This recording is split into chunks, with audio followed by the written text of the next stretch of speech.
QTV Night News coming to you live from our studios on Kairaba Avenue, and I am Jambur Festival. Here are the main news headlines. Today, the Ministry of Information, Media and Broadcasting Services convened its first monthly press conference this year, featuring officials of the Gambia Radio and Television Services, Digital Gambia Limited and the Gambia Printing and Publishing Corporation. We met Khadijatu Espa, a 26-year-old who is redefining boundaries and breaking barriers as a house painter, as well as a martial artist, sprinter and a makeup artist. As Jambur prepares for yet another historic festival, we spoke to some resident members about the event and how they reflect on past celebrations and share their hopes for the upcoming edition. And in other festival news, Fulbe Africa is gearing up for its 11th annual International Cultural Festival, set for January 25th at Q City.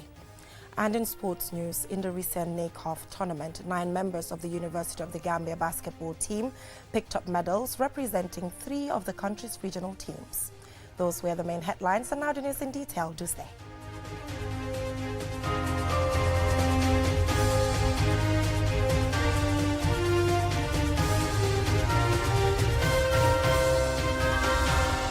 Thank you so much for staying with us. This is QTV News and I am Jambur Festival. Now today, the Ministry of Information, Media and Broadcasting Services convened its first monthly press conference this year, featuring officials of the Gambia Radio and Television Services, Digital Gambia Limited and Gambia Printing and Publishing Corporation to shed more light on issues relating to their respective institutions. Alusise was there and this is his report. The press conference convened by the Ministry of Information, Media and Broadcasting Services brought together leaders from the Gambia Radio and Television Services, the Digital Gambia Limited and the Gambia Printing and Publishing Corporation to share their respective strategies in driving digital transformation and strengthening media services in the Gambia. In 2018, the government established Digital Gambia Limited to oversee GRTS's transition from analog to digital transmission. However, Lamin Sedikan, the Director General of Digital Gambia Limited, says financing remains a key challenge in the transition journey. The management of DGL is working with the Ministry of Finance to secure funding in the areas of PPP, public-private partnership, and the ministry is also working with development partners such as the Chinese, the Koreans, and other development partners to secure financing in the form of grants and other means of financing. Mamadou Cisse, the Managing Director of the Gambia Printing and Publishing Corporation, said its core mandate is to provide teaching and learning materials for school, but this has never been carried out until recently when an MOU was signed with the Ministry of Education. The corporation was given a contract to provide textbooks for senior secondary schools, almost about 133,000 textbooks, from all areas: English, mathematics, sciences, the arts, and then we have successfully delivered it. Currently, we are working with the ministry to do the second batch of the contract, which has to be, which is the printing of the same textbooks for the senior secondary schools for 2024-2025 academic year.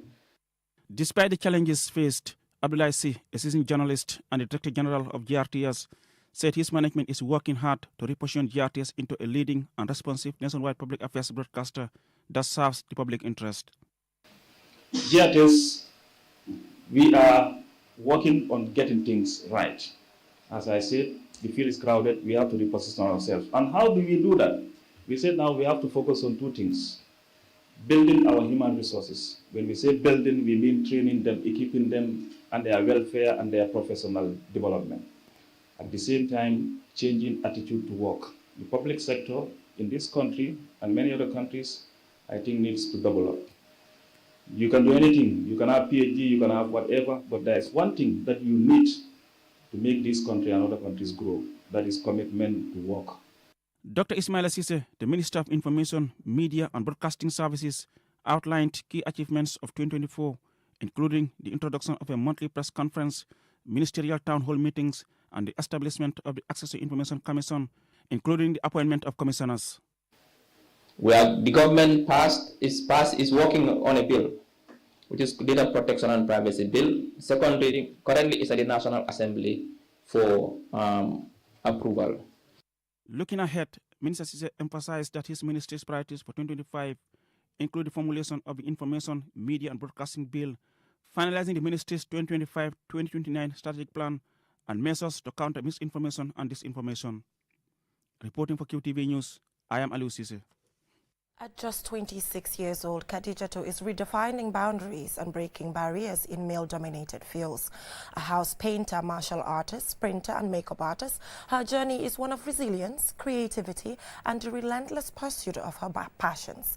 Aissatou Barry sat down with her to discuss how she balances her diverse talents in a country where patriarchy, gender inequality and societal norms often determine a woman's fate.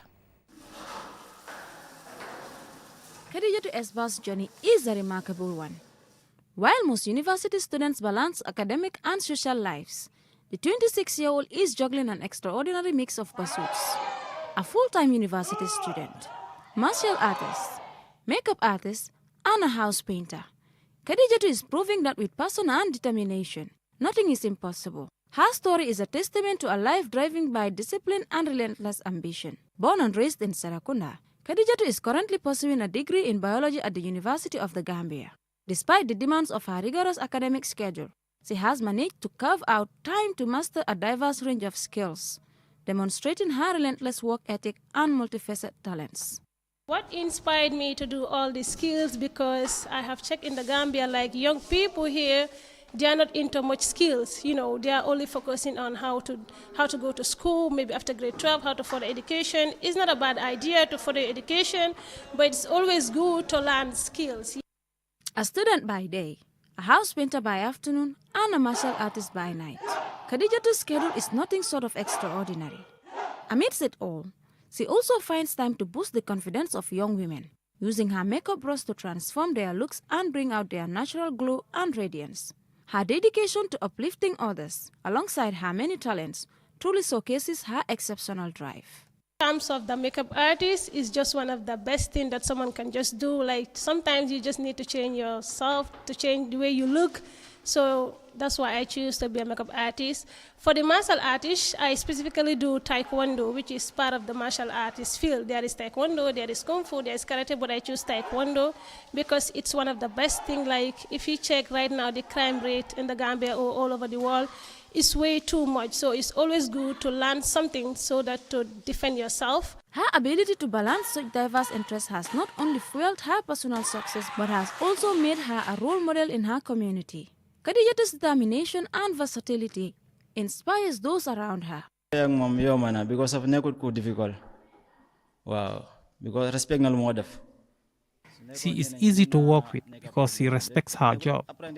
Many quit after some time. Although she's a female, she's persistent. Many feel too big to do painting. Although painting is a good trade, she has gained enough experience. She is now doing her own projects and working with young people. With dedication and passion, it's possible to excel in multiple fields and break societal boundaries. I started everything from scratch at the root level. It wasn't easy, but I faced criticism, I faced hurdles, I faced so much hardship for me to venture into the field of painting. But discipline, consistency, that's what got me through to this stage.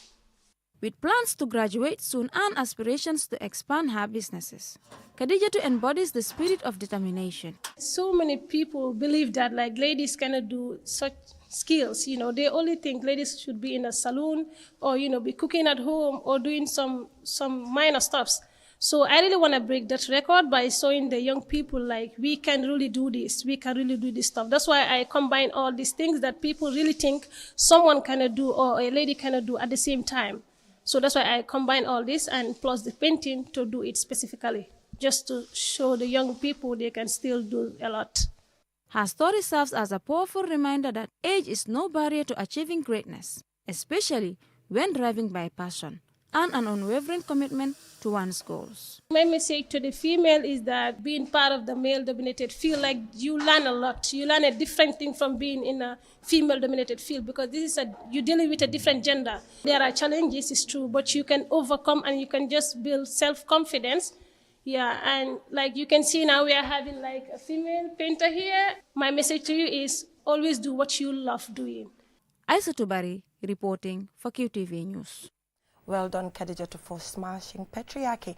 Now, moving on, as Jambur prepares for yet another historic festival, QTV's Loli M. Kamara, who is in the island town, spoke to some resident members about the event and how they reflect on the past celebrations and share their hopes for the upcoming edition. The Jambur Festival, held annually, is known for its blend of cultural displays, traditional dances, local cuisine, and live musical performances, providing an immersive Gambian cultural experience. For many residents, the festival is an opportunity to honor their culture, history, and showcase the diversity of their community. Luntan Sane, a native of Jambur, recalls how the event has grown in size and significance over the years. There has been a lot of changes that have happened because of the festival. These include the installation of street lights, and the impact will be lasting and also brings unity among us. So I would like to thank all the organizers for their efforts in staging this important event. From the streets, I entered the market where women vendors are thriving hard to make a living. I spoke to Nyimajara, Fatu Keta, and Baye Balde, respectively, and here is what they said about the festival. This festival brings so much benefit to youths because wherever they may be, they come and attend. The festival has also evolved so much, and it keeps developing over time. Every year, it feels like a family reunion. It's not just about the festivities, but about celebrating who we are as a people. We are happy and grateful because just yesterday I saw the work being done by the youth and we are praying for them. We are happy about this festival because it's a massive development for us and the youth too. We pray it continues for many years to come. The women are ready to host yet another event, so my advice will be to the organizers. Let them ensure the guests coming are welcomed and also let there be enough food for all, because that's what makes an event successful. For younger generations, the festival offers a space to reconnect with their cultural roots. According to some I spoke to off camera, they need to be part of this because it helps them to understand who they are and where they come from. As the town gets ready for this year's Jambur Kankuran Festival, excitement is building. Residents and organizers alike are putting in effort to ensure this year's festival will be one for the history books. Reporting for QTV News from Jambur, I am Loli M. Kamara. Wishing all residents of Jambur a successful festival. Now we'll go for a short commercial break, and when we return, we have more local and sports news stories. Do stay.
browse with us.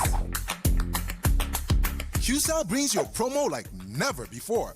Get unlimited internet for just $25 Cs. Yes! Recharge $25 Cs and enjoy the convenience of free internet from 1 a.m. to 6 a.m. every day with our Browse with Us promo. With this amazing offer, you can browse, stream, and download all your favorite movies for free. So why wait? Recharge $25 Cs today and enjoy free internet only with QCell between 1 a.m. to 6 a.m. For more information, call customer care on 111. QCell, Senior Bus, we innovate, others follow. Terms and conditions apply.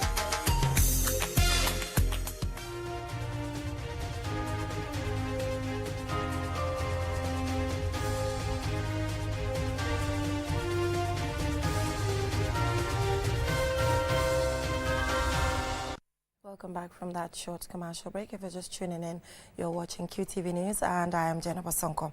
Now, Fulbe Africa is gearing up for its 11th annual International Cultural Festival, set for January 25th at Q City in the Gambia. At a press briefing held in Abuko on Friday, the association's leaders and organizers outlined plans for what they promise will be their best exciting event yet. And their most exciting event yet, rather. Yafa Togay gives us an update on that. Organizers revealed that this year's festival will feature performance from prominent artists from the Gambia and Senegal, a Fulani language competition, and dramatic presentations exploring the impact of Fulani migration and food security. The event's theme, Traditional Food Systems and Their Relations to Climate Change, highlights the Fulani community's role in addressing global challenges. The festival is expected to draw hundreds of attendees, including the First Lady of the Gambia, Fatoumata Barrow, and key government officials, as the Fulani community showcases its rich cultural heritage through music, dance, and traditional attire. Here is Musa Balde, president of Fulbe Africa. So the aim of this organization is to protect, preserve, and promote the rich cultural heritage of the Fulbe people, both in the Gambia and outside the Gambia, hence the name Fulbe Africa. Since its establishment in 2014, the youth-led Fulbe Africa Association has worked to preserve Fulani heritage while promoting dialogue with other ethnic groups. The festival also provides a platform for tackling pressing issues such as national documentation and pastoral conflict resolution. With licensed officers in several African countries and partners with Fulani organizations in Nigeria, Senegal, and beyond, the International Festival has become a major cultural event. Organizers are calling on the public to join this year's celebration of unity, heritage, and tradition. January 25th at Q City is the place to be for a vibrant celebration of Fulani culture.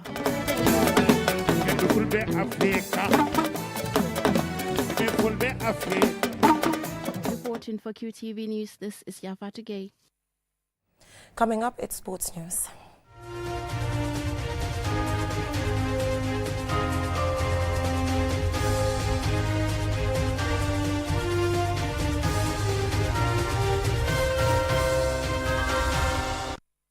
In the recent NACOF tournament, 9 members of the University of the Gambia basketball team picked up medals representing the North Bank region, the West Coast region, and Carnifing Municipal Council.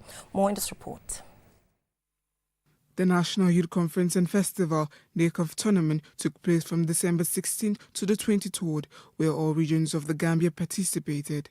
9 members of the UTG basketball team were selected to play for 3 of these regions, 7 for the North Bank region, 1 for the West Coast region, and 1 for Carnifing Municipality, and all 9 returned with medals.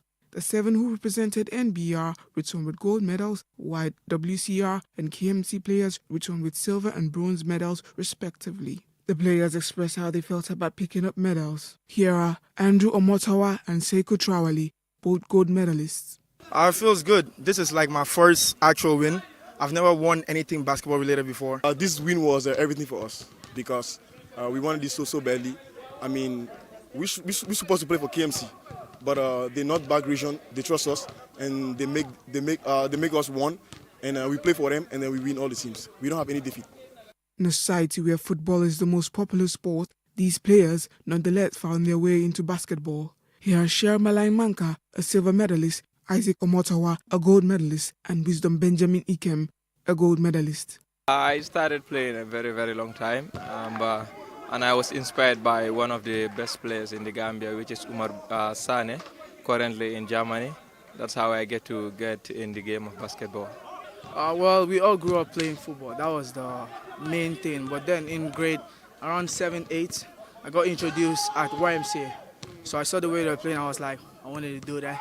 And ever since I've been training, and here I am right now. Initially, I was playing football. From primary school till grade 9, started playing basketball. I had more attraction to basketball itself. I saw my friends playing basketball initially, but I didn't really think more of it until I started playing it more, so I got more attached to it. The team members have built a bond and have been practicing together for 2 years, which played a huge role in their success in the tournament. Ser Malai Manka and Christian Lawrence, a silver and gold medalist, respectively, expressed what it felt like to play together and against each other. It's like playing against my boys, because I was representing, West Coast region, and all my boys were playing for North Bank region. So playing against them in the final was the most joyous moment of my life, actually. Apart from even basketball, these are people that you can actually call your brothers, right? Because you grew up with them, you have family type of bonding with them.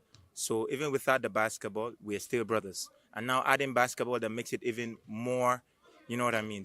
Being a student and a basketballer isn't easy, but Seiko and Wisdom, who won gold medals, have something to say about that. Basketball is very simple. When you play basketball, you can actually do other things and play basketball because, it doesn't take all your time. Maybe it takes some couple hours. Maybe you can train for 2-3 hours a day. It's all okay. What matters the most is you being consistent, like you going to practice every day. As far as you can do that, you're good to go. Okay, for the tournament itself, we were on holiday, so we were able to play the tournament. But during the league itself, it normally happens during the school period, during the school academic year.